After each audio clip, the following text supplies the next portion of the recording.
Hai guys, Diki di sini. Dan di video kali ini gue bahas tentang sebuah topik yang mungkin cukup personal bagi saya sendiri dan mungkin akan relate bagi kamu yang sekarang sedang nonton.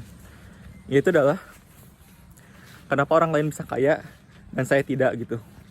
Padahal kita itu sama-sama manusia gitu. Diciptakan kemungkinan besar sempurna gitu. Kita punya otak, kita punya mata, kita bisa berbicara juga. Kemudian apa lagi ya? Kita punya 2 tangan, kita punya 2 kaki. Tapi apa sih yang membedakan ada orang yang kaya gitu dan juga orang yang biasa-biasa aja gitu sampai seumur hidupnya? Ini berdasarkan pengalaman pribadi dan juga hal-hal yang saya tonton dan baca ya. Yaitu ada ciri-cirinya untuk orang yang jadi kaya itu atau orang yang menuju jadi kaya itu. Yang pertama itu adalah dia berani mencoba, berani memulai. Ini bisa memulai apapun ya. Di sini cukup panas ya. Bisa memulai apapun gitu. Contohnya misalkan bikin konten. Konten kreator itu kan awalnya itu berani membuat sesuatu gitu. Dilihatin sama teman-temannya, dilihatin sama orang tuanya mungkin. Seperti mungkin bapak saya nonton video ini, saya kurang tahu ya. Dan juga memulai hal-hal lainnya gitu. Termasuk memulai bisnis. Mereka itu berani melakukan sesuatu yang menurut orang lain itu beresiko gitu. Itu ciri yang pertama dari orang yang kaya dan juga akan menuju kaya gitu. Dan ciri yang kedua itu adalah orang yang akan menjadi kaya atau menuju kaya itu memiliki manfaat atau membuat sesuatu yang bermanfaat bagi orang lain, memberikan nilai tambah. Contohnya seperti membuat konten. Ketika kita membuat konten, orang lain terhibur. Coba tebak, mana yang lebih kaya? Orang yang bikin jadi konten kreator atau orang yang nonton konten aja? Kurang lebih seperti itu. Atau contoh lainnya, seperti di bidang saya ini tentang bisnis. Kira-kira mana yang lebih menghasilkan gitu? Orang yang membeli atau orang yang menjual? Tentu saja kita semua udah tahu gitu. Orang yang menjual tentu saja akan mendapatkan uang lebih banyak. Kurang lebih seperti itu. Walaupun keduanya itu sama-sama memberikan manfaat gitu. Contohnya, kalau kamu jual produk digital misalkan, kursus cara jadi produktif sebagai contohnya.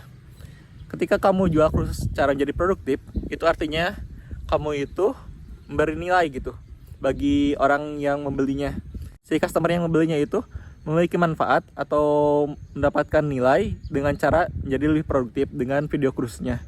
Sedangkan si penjualnya atau pembuat kursusnya itu dapat manfaat, yaitu adalah menghasilkan uang. Dua-duanya sama bermanfaat gitu. Cuman si penjualnya itu pasti lebih bernilai ataupun lebih punyai uang daripada orang yang membelinya. Kurang lebih seperti itu. Kemudian yang ketiga itu adalah tentang fokus. Jadi orang yang sukses itu mungkin kamu udah lihat kan, seperti artis ataupun YouTuber dan lain sebagainya. Mereka itu kaya dari fokus dari satu hal. Misalkan jadi YouTuber dulu, misalkan seperti MrBeast. Ya udah fokus aja di YouTube, nggak main Instagram ataupun yang lainnya. Jadi ketika yang YouTube-nya itu boost gitu, yang lainnya nanti bakal mengikuti gitu. Mungkin kamu pernah dengar yang seperti orang kaya itu punya 7 passive income misalkan seperti itu. Sumber pemasukannya ada 7. Sebenarnya itu nggak salah, cuman di awal itu mereka fokus di satu hal gitu. Kalau mungkin contoh yang YouTuber tadi agak kurang relate gitu, mungkin seperti pedagang. Coba lihat tukang bubur. Tukang bubur itu kan sebenarnya jualan satu hal doang gitu, jualan bubur aja gitu. Paling nanti ditambah kerupuk, gorengan dan lain sebagainya. Tapi kan menu utamanya itu cuma satu aja gitu, bubur. Dan kamu udah lihat mungkin sampai udah ada sinetronnya gitu, tukang bubur naik haji. Itu kan berarti tukang bubur itu kaya gitu dari menjual satu hal. Jadi fokus tuh ya udah di buburnya aja. Gimana cara lebih enaknya, gimana cara marketingnya, gimana cara rekrut karyawan dan sebagainya. Itu untuk masalah fokus. Kemudian untuk ciri yang keempat itu adalah jangan pernah menyerah atau tidak mudah menyerah. Seperti yang kamu tahu, semua orang itu butuh fokus dan juga tidak mudah menyerah. Kalau kamu menyerah ya udah berarti kamu itu udah gagal gitu. Kalau kegagalan biasa ya udah gagal aja gitu, kita harus bisa mencoba lagi. Tapi kalau kita udah menyerah ya udah berarti itu emang kegagalan selamanya gitu. Ini yang saya alami pribadi ya. Saya cari cara tentang gimana cara menghasilkan uang dari internet gitu. Itu ada banyak banget gitu. Saya udah mencobanya dari tahun 2020-an mungkin, sejak awal Covid gitu. Saya merata expose tentang digital marketing, kemudian tentang funnel, kemudian tentang affiliate, kemudian dropshipping dan lain sebagainya. Oh, agency juga saya bikin beberapa waktu dulu. Ternyata itu gak ngaruh sama sekali gitu. Yang penting ketika kamu udah fokus, ya udah kamu jalanin aja gitu. Ketika ada tantangan, jangan menyerah. Ketika kamu udah menyerah, berarti kamu itu bisa dibilang gagal gitu. Seperti yang saya lakukan, saya mulainya dari digital marketing. Ya udah saya belajar digital marketing. Oh, ganti nih tentang affiliate. Ya udah saya belajar affiliate juga. Kemudian udah beberapa bulan gitu, saya coba tentang SMM atau social media marketing agency, kemudian Facebook agency, web design agency dan sebagainya. Jadi itu gak bertahan lama gitu, paling cuma 3-4 bulan gitu. Setelah itu saya ganti lagi, saya nonton video-video di YouTube lagi, seperti yang mungkin sedang kamu lakukan sekarang ini. Jadi bisnis ataupun hal yang kita lakukan sebenarnya itu gak ngaruh sama sekali gitu. Ya memang ada ngaruhnya sih tentang luck ataupun industrinya sedang naik atau enggak.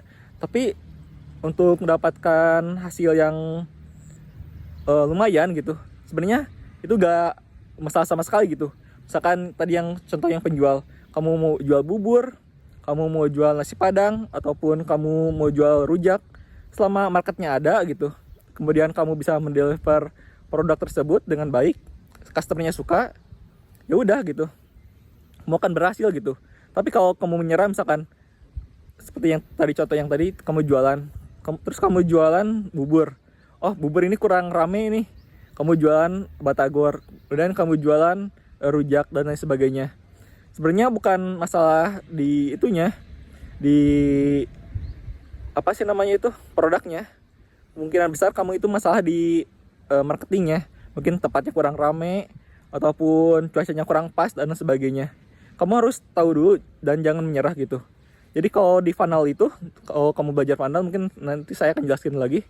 Ketika ada funnelnya udah tersusun gitu, coba dilihat dulu apa masalahnya. Misalkan kamu tadi jualan kursus cara jadi produktif, apakah konten kamu itu gak bagus, ataupun landing page-nya gak bagus, ataupun kemudian copywriting-nya, kemudian bisa jadi produknya mungkin gak orang sukai atau kayak gimana.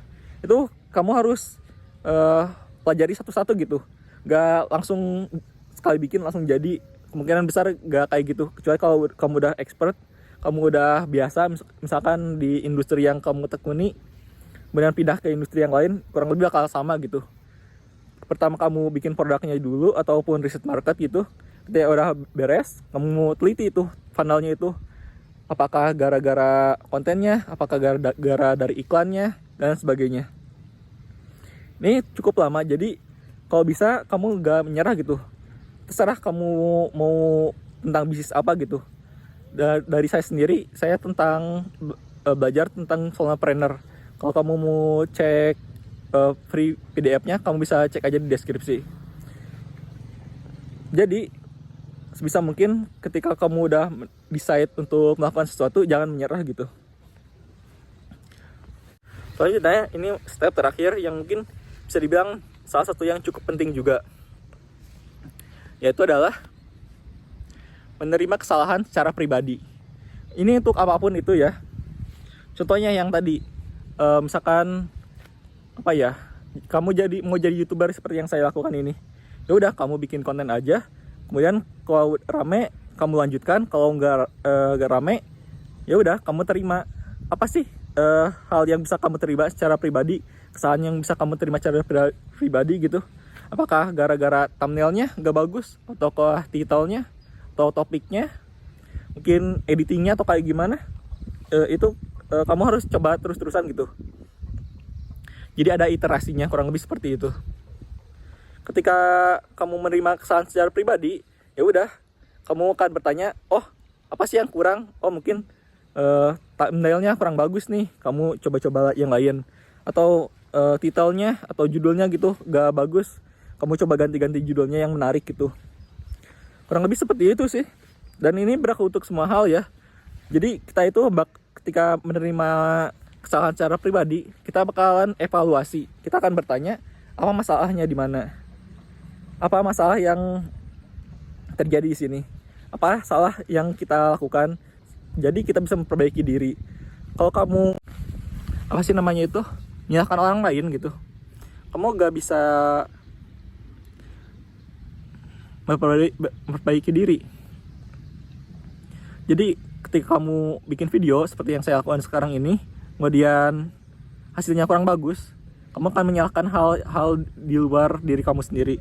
Yaitu adalah seperti algoritmanya, YouTube-nya, jangan pakai YouTube misalkan, ataupun lain sebagainya. Jadi hal-hal seperti itu kan nggak membangun sama sekali gitu.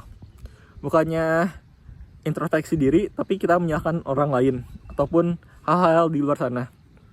Misalkan kalau dalam bisnis juga sama seperti itu. Indonesia sedang lesu, misalkan banyak yang di PHK ataupun lain sebagainya.